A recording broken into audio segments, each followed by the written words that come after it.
In Activity 5, Airplane Design, students are introduced to some basic elements of airplane design. They first build and fly two different types of paper airplanes, and then observe how the shape of the plane affects its flight performance.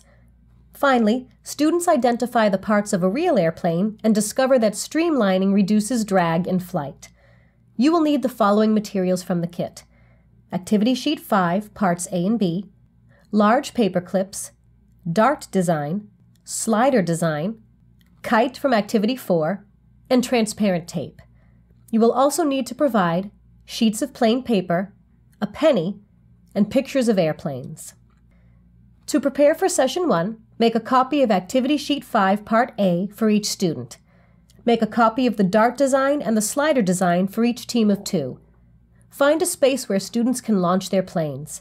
You will need a penny, a piece of transparent tape, and a kite from Activity 4.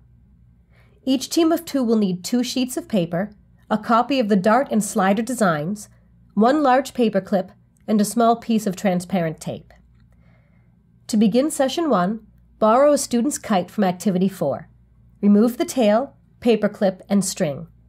Tape a penny into the ridge at the front end of the craft. Stand where all students can see you.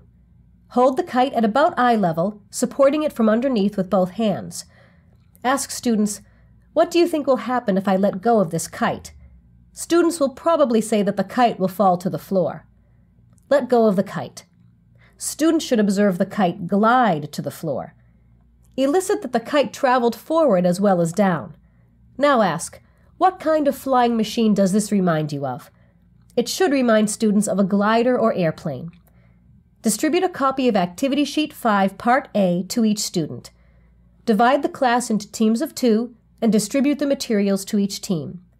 Review the folding instructions with students and explain that paper airplanes fly best when they are folded carefully with sharp creases. Then have 1 student in each team make the dart while the other student makes the slider. Suggest that the slider will fly better if they attach the paper clip to the nose of the craft. After the teams have finished making their paper airplanes, have students compare the designs. Ask students, how would you describe the 2 plane designs? The slider is broad with wide, straight wings.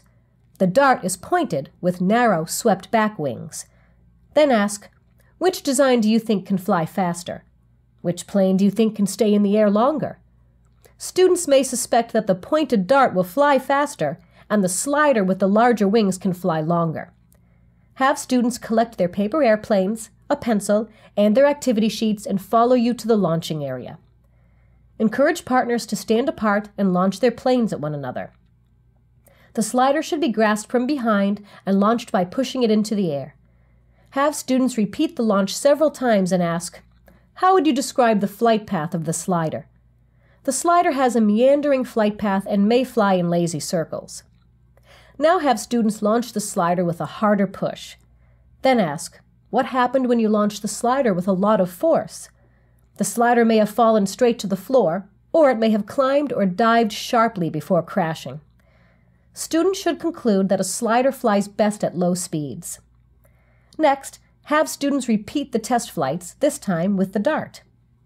Hold the dart by the crease beneath the wings, a few inches back from the nose, and launch it with some force.